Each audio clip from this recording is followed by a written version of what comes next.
Então vamos aí para a correção do PET, volume 2, terceira semana do terceiro ano, e o tema é a crise de 1929.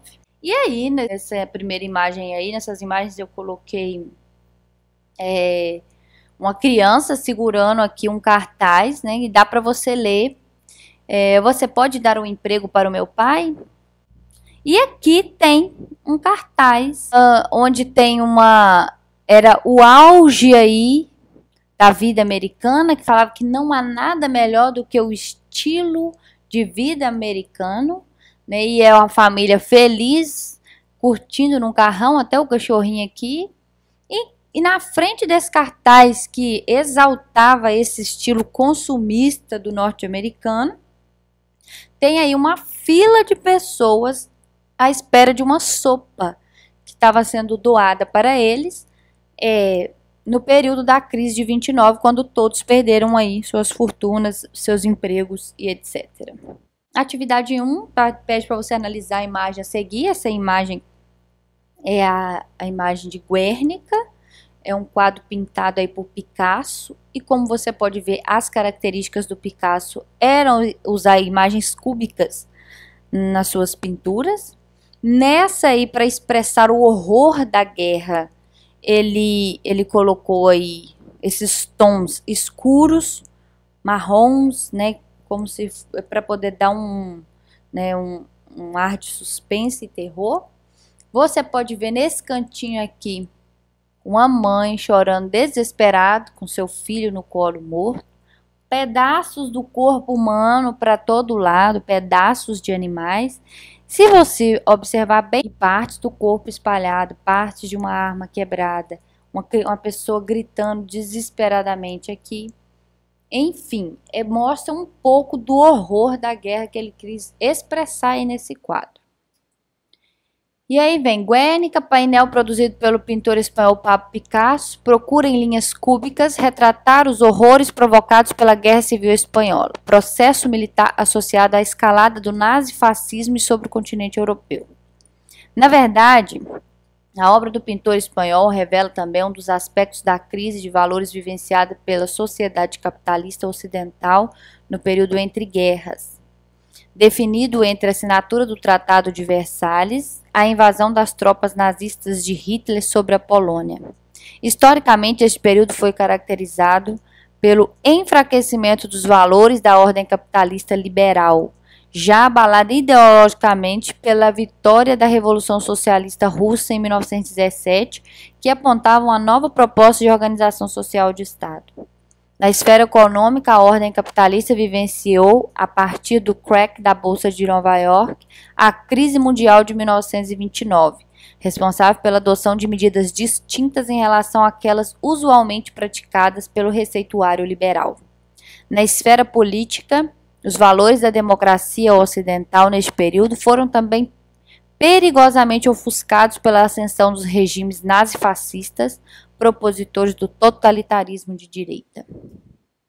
Aí vem o texto, né? Analise o texto a seguir, em que você obviamente já deve ter dado uma lida aí.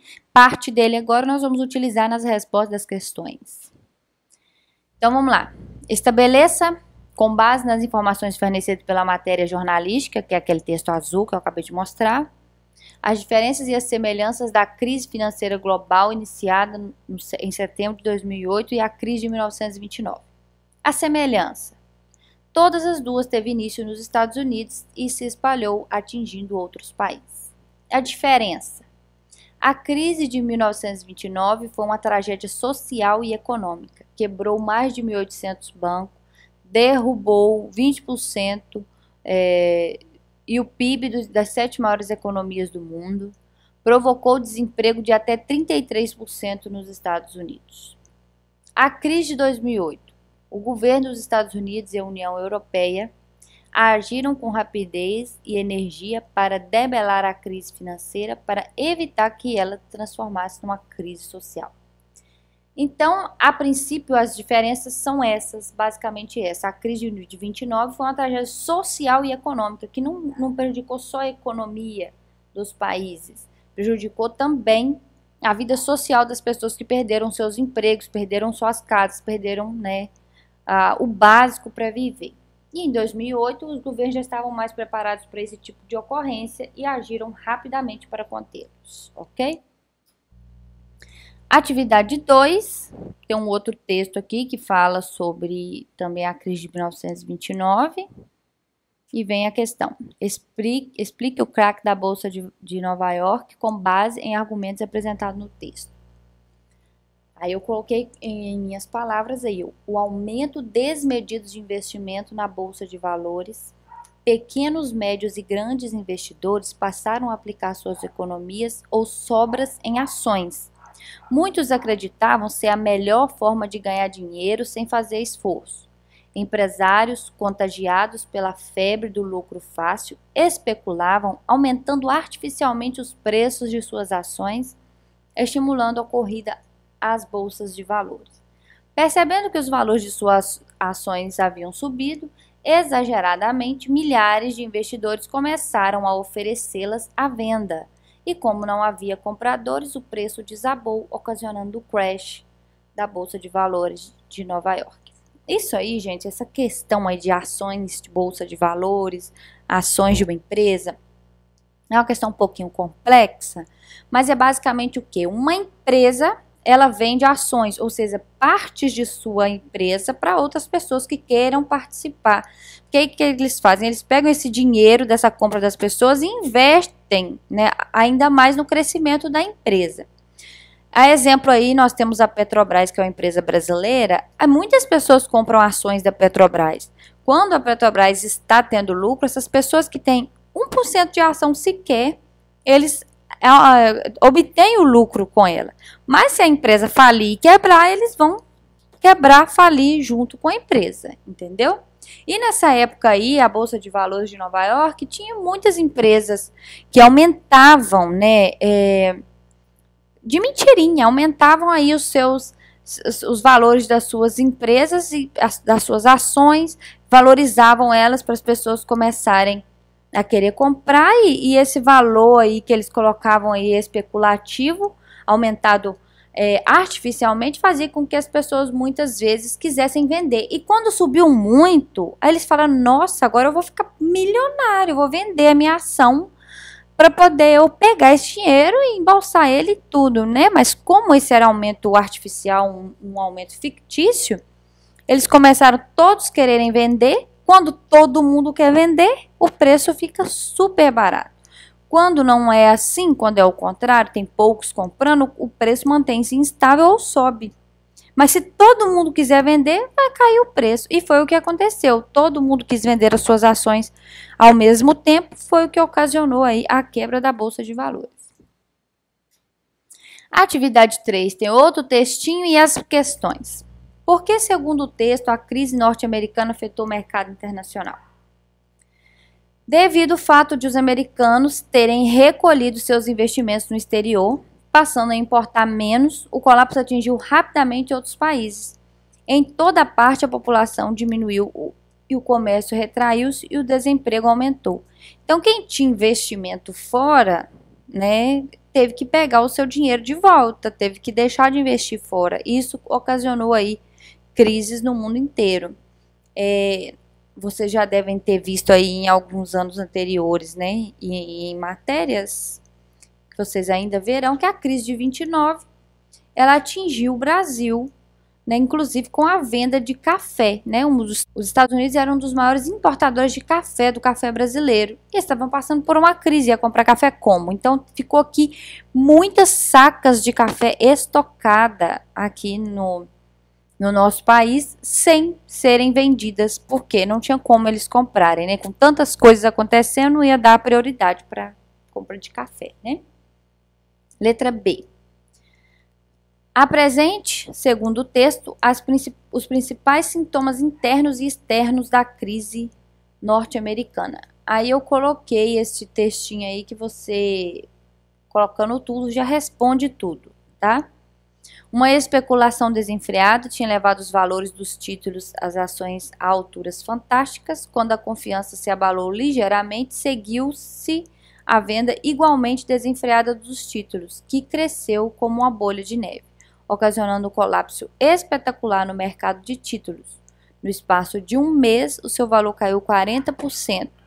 E em 1932 já haviam falido 5.000 bancos americanos. Então, se foi útil, curta, se inscreva e compartilhe.